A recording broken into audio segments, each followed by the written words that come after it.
Magandang magagawa natin ngayong 2026 hanggang sa magwakas ay ilagay si Kristo sa gitna ng ating buhay, ng ating pamilya, ng ating iglesia. Ang pinaka-mapanganin na pagsamba sa Diyos sa mga kapatid ay nanggagaling sa mabuti.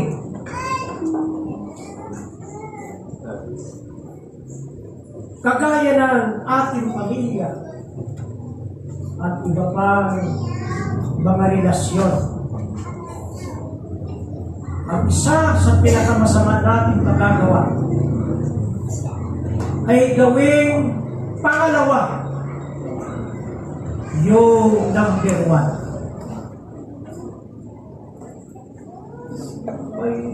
Maganda rin yung number 2. Pero pag inuna natin yung number 2, ginawang mas mahalaga kaysa number 1. Malaking pagkakamali. Sabi ng Panginoon, ibigin mo ang Panginoon Diyos ng buong puso mo, buong kaluluwa, buong lakas, buong pag-iisip mo. Ito ang pangunang utos. At ang pangalawa ay ito. Ibigin mo ang iyong kapwa gaya ng iyong sarili. Kasama na iyong sarili. Pangalawa lang.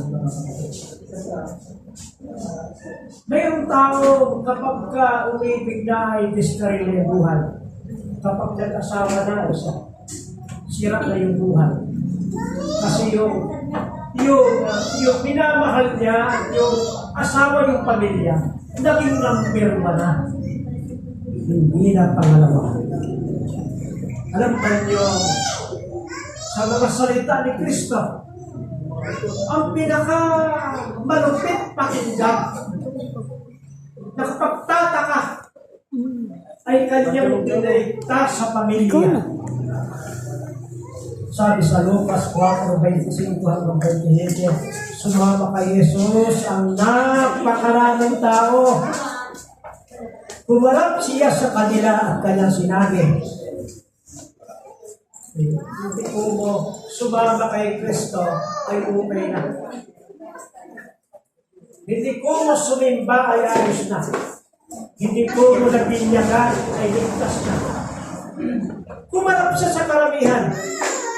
Sabi niya, hindi maaaring maging alagad ko ang sinamang umiibig sa kanyang ama at ina, asawa at mga anak, mga kapatid, at maging sa sarili niyang buhay ng higit sa akin.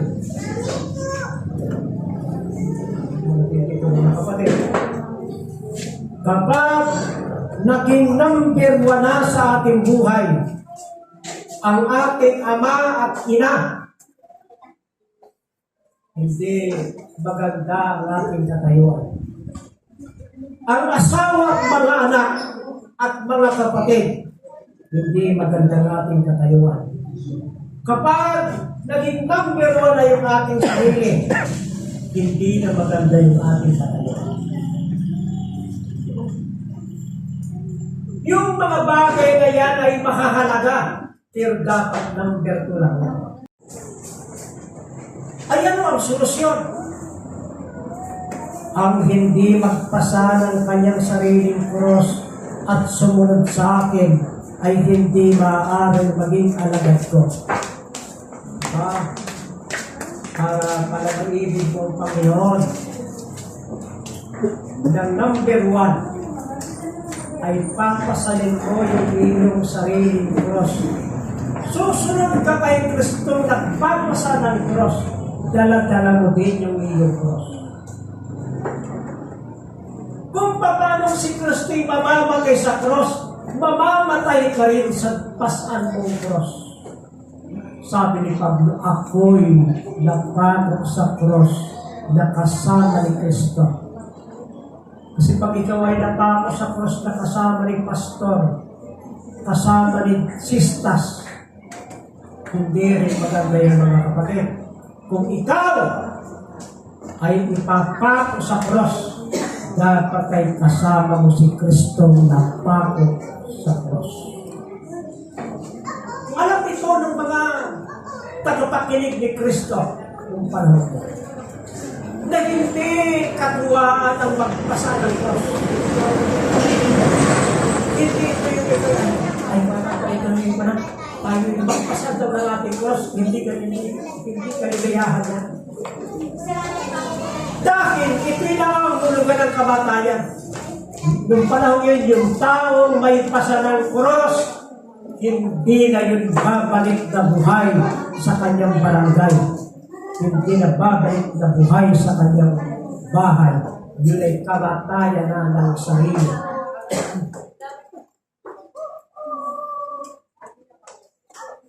At kung bay kayo yung sarili, kahit murahin ka, hindi ka nagaganti ng mura. Bakit? Abay, bakay ka rin.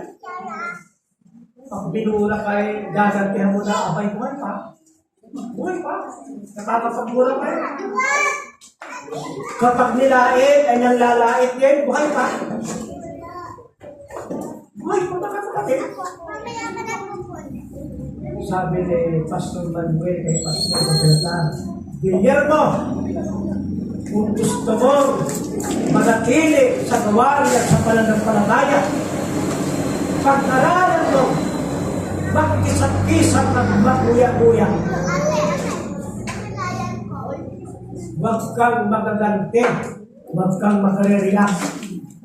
Yung mga matinding mga pangyayari, Kisapan mo na lamang at nguyan. Sabihin na hindi ka na.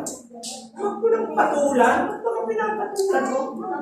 Mag-nguya-nguya ka na lang at mag-isa-isa. Yan yung kasabihan sa Batangas. Kasi lagi, matindi yan. Kahit anong mangyayari na nguya-nguya at nag-isa yan, hindi apektado ng mga pangyayari. Yun yung taong patay na sa sarili. Hindi apektado ng mga bagay sa lupa. Hindi na apektado ng kasalanan. Ganyan mga kapatid. Kaya, sabi ni Kristo sa Matthew 34:36, huwag ninyong isiping ako'y naparito upang magdala ng kapayapaan sa lupa. Ako'y si prinsipe ng kapayapaan. Ang kanya-kanyang pangalan ay tatawagin kabangha-bangha, tagapayo, makapangyarihan Diyos, walang hanggang Ama, prinsipe ng kapayapaan. At nang siya'y dinala sa patayan, parang lupa na hinuha.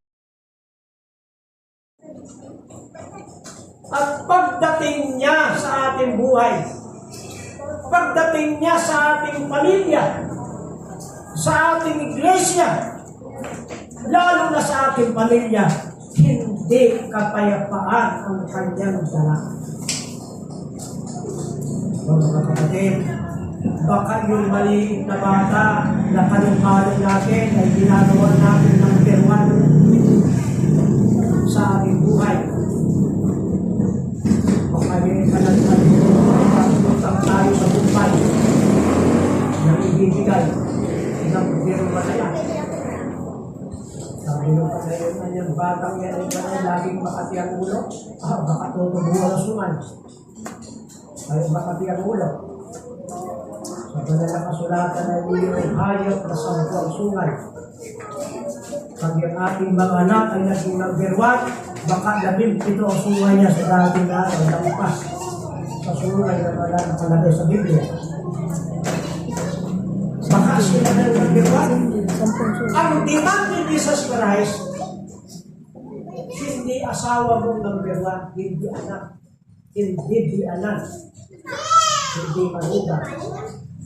Yan yung pangalawang pinakamalapit. Yung daw, the nearest is the best. Ay bakit pinakamalapit na yung anak, yun ang the best yung Diyos pangalawa.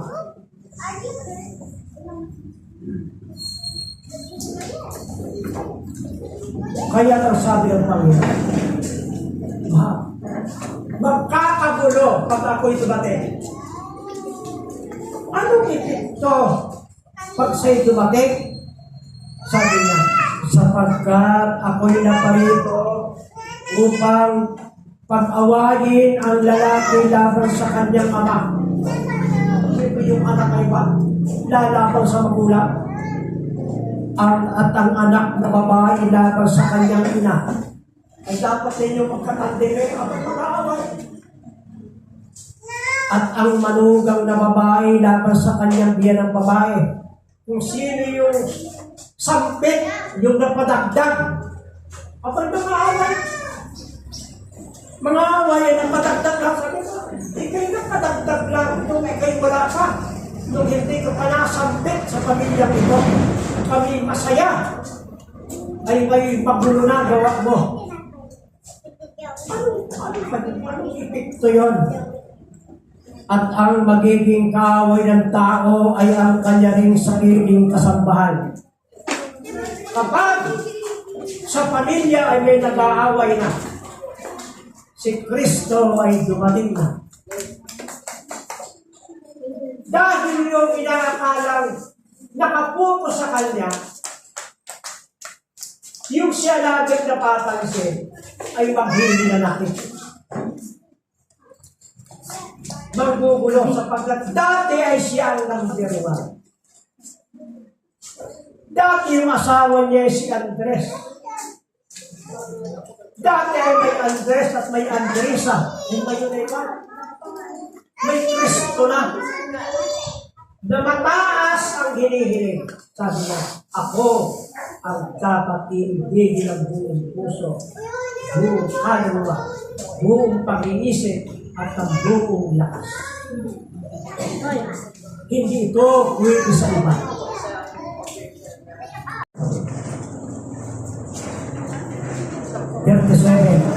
Ang umiibig sa kanyang ama o ina ng higit sa akin ay hindi karapat-dapat sa akin. Ang umiibig sa kanyang anak ng higit sa akin ay hindi karapat-dapat sa akin. Dito siya sabihan ang mga anak ng Diyos na gagawin natin priority. Gagawin natin number one ang Diyos. Kung hinihiling ng trabaho, naiwanan ng trabaho, kung hinihiling na iwanan ng trabaho, alang-alang sa Diyos, iwanan ng trabaho. Ano ang relasyon na giigigit siyang number one? Ay hinihiwalay tayo sa Panginoon. Ano sa banal kasulatan? Sabi ng Panginoon, ang asawa na iyong minamahal na nasa iyong tabi ay magbungkahi, tayo ang nagagawin ng Panginoon sa ibang Diyos. Doon niya sa Diyos ng ating kahulan, sa Diyos ng kabilang baryo, doon niya sa Diyos ng kabilang pulo, ay huwag mong papayagan, huwag mo siyang kahakabagay. Bubuhatin mo ang iyong kamay at papatayin mo siya. Dahil ilalayo kanya sa Panginoon mong Diyos. Ay ngayon ay wala, hindi pwede at saklaw tayo ng batas. Ang mabibilang ko, ay yung panahon yun, kapag masasalaula ang Diyos, ay hindi rin yung panahon yun. Ibig sabihin ay napakahalaga nito. Napakahalaga na number one ang Diyos. Kaya yung pagtanggulang patasan yung abogado ng lumapit kay Kristo, Guro, ano ang mabuting bagay na gagawin ko upang magkaroon ng buhay? Ano sabi ni Kristo? Ano ang nakasulat sa kautusan? Ano ang nababasa mo? Aba, sabi ka ng bugado yan, nakalagay ko na yun. Ibigin mo ang Diyos ng iyong buong puso, ng iyong buong kaluluwa, ng iyong buong pag-iisip, at ang iyong buong lakas, at ang iyong kapag-tagay ng iyong sarili. Sabi ni Kristo, gawin mo yan at mabubuhay ka. Ikaw ang sumagot. Sa ulo mo pala, gawin mo at mabubuhay ka. Nang pirunin. Kaya tayo ay naliligis at nabubulit sa maraming kasalanan. Ginagawa natin number one, yung number two. Kaya tayo naliligis. Alam niyo yung mga kapatid, ang pamilya ay regalo. Ngunit kapag mas mahal pa yan sa nagregalo, mali yung ating plataforma. Yung regalo yung mahalaga. Yung mas mahalaga yung nagbigay. At kung yung nagbigay ang mas mahalaga, yung pangalawa ay pahahalagahan na rin natin ang tamang kayo. At ang pangalawang kagaya nito. Ibig sabihin ay mahalaga din, pero hindi kagaya ng number one. Ibigin mo ang iyong kapwa dahil ng iyong sarili. Ay pagka yung sapat, inuna yung Diyos. Huwag kang ako ang Panginoon. Huwag kang gagawa ng larawan ng lahat. Saka na sumunod yung pan. Igalang mo ang iyong ama at ang iyong ina. Pagka iniigit mo yung Diyos sa higit sa lahat, Saka mo mapapahalagahan ng tama yung iyong magulang, yung iyong mga kapatid, yung iyong kapitbahay. Saka mo mapahalaga pag hindi mo mapahalaga ng tama yan, mga kapatid. Kaya, yung nagmamahal sa Panginoon, nang higit sa lahat ay masusumpungan natin na nagmamahal sa kapwa kagaya ng kanyang sarili. Kaya na hindi yung iba ay yung ibang tao na ang laman ng isip. Pag yung Diyos ang laman ng iyong isip, sasabihin ko, ito kaya ang gagawin ko ay gusto ng Diyos? Pag yung ibang tao ang laman ng iyong isip lagi, yung gusto niya ang gagawin mo. Maging tama yan o mali. Kaya, sino ang naghahari sa isip?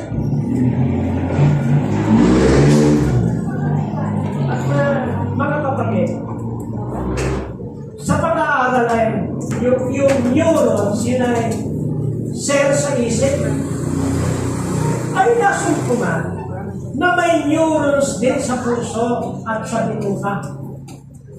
So, yan. Hindi ka taka-taka, sabi ni Pablo, ilan yung iba'y ginagawang Diyos yung kanilang tiyan. Yung puso at yung isip ay nag-iisip din, meron ding memory. Kagaya ng octopus na sa bawat gaway ay may utak. Ang tao ay mayroong second brain yung puso at third brain yung kanyang tiyan. Sabi, gamitan mo rin ang puso. Huwag puro uisip, gamitin mo rin yung puso. Kaya ito utak, yung puso, saka itong tinukay dapat iibigin ng Diyos ng higit sa lahat.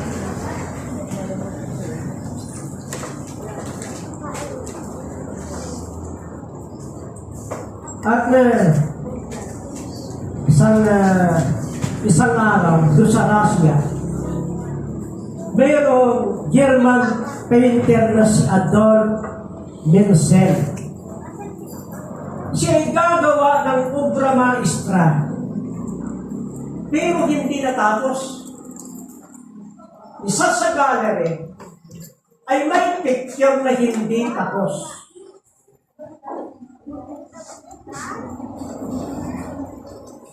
Kanya sana ipipicture yung king ng panahon sa pan. Kanya nang na-paint yung mga generals. Ang kulang na lamang ay yung hari. Ay siya'y namatay na hindi nag-iwan yung hindi nagawa. Hindi na i-paint yung sa gitna. Kaya may larawang hindi tapos. Ang ganda nung ang ganda nung nakatahingin. Pero bakit wala yung sa gitna? Kasi namatay siya bago maipinta yung gitna. Ganyan daw ang maraming buhay ngayon. May kaibigan. Ang nasa gitna yung kaibigan. Ang nasa gitna yung asawa. Ang nasa gitna yung anak. Yung pinakamahalaga ay wala. Yung dapat number 1 ay wala. Yun din ang mistake ni Leonardo da Vinci nang pinipure yung huling hapunan. Inuna niya yung 12 alagad. Inuna niya. Yung gitna, paano mo ipipinta? Siya'y naghanap ng napakaamo ang mukha at nakita niya ang isang lalaking si Pietro Bardinelli.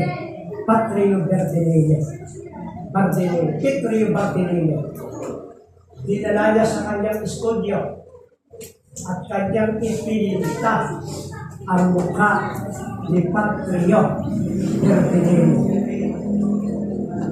Ang nangyari, hindi si Kristo yung nasa gitna.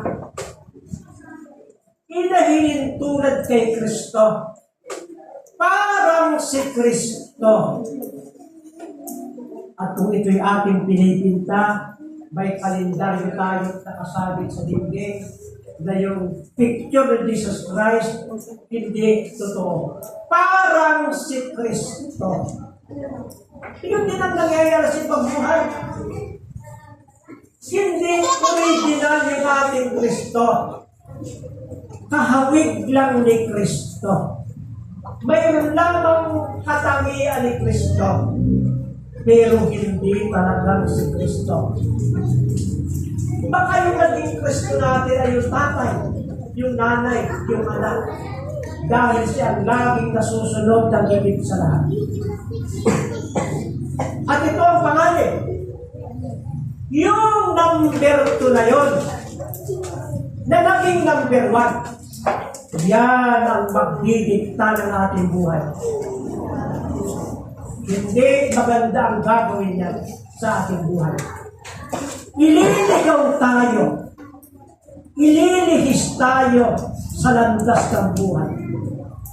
Mapapahamak tayo sa ganyang sistema, mga kapatid. Maraming mga Kristiyano ay si Kristo ay wala sa tamang kalalakyan. Baka si Kristo ay nasa sulok. Baka si Kristo ay nasa labas ng bahay. Yan ang nangyari sa Apokalipsis. Sabi niya, akuan niya ay kumakatok sa pinto, nasa labas. Sa halip na si Kristo ay nasa loob ng bahay, siya nasa labas. At nang pag si Kristo ay nasa labas, ang sabi sa Apokalipsis, akuan niya ay mayroong laban sa iyo, na iyong iniwan ang iyong unang pag-ibig. Pag si Kristo ay nasa labas na, hindi na siya ang ating unang pag-ibig. Kumakatok na lang, nakikiusap na lang, nagsusulamo na lang. Nasa labas na, hindi ang ating unang pag-ibig. Wala na sa sentro. Napalitan na siya. Napalitan na yung ating tinuturing ng pinakamalapit at pinakamahal sa mundo ito. Kaya sabi niya, magsisi ka. Pagsisihan mo kung saan ka nahulog. Mga kapatid, tayo ba'y nahulog sa ating pagmamahal kay Kristo? Sa kasalukuyan ba ay siya'y number 2 na lang? Baka ba number 4 na lang? Silang may libro na isang daang pinaka-influential na tao sa buong mundo. Si Jesus Christ ay number 4. Sa bawat picture nakalagay kung bakit number 1, number 2, number 3, number 4 hanggang number 100 may rason. Sa rason ni Kristo, bakit number 4? Sabi niya, siya sana ang number 1. Ang kanyang aral, hindi siya naging pinaka-ma-influensya na tao sa buong mundo. Kapag sinabi ng Biblia, ibigin mo ang Panginoon ng buong puso, buong lakas, buong pag-iisip, sana yung pinaka-ma-influensya, sana yung magdidikta sa ating buhay. Doon ginawa ng Panginoon, mga kapatid ko, na sa taong ito hanggang magwakas ang tunggalyan, si Kristo na ang maging number 1. Huwag na tayong pumayag na may ibang papalit sa pagiging number 1 sa ating buhay. Ito ang dalangin ko sa pangalan ng Jesus. Amen.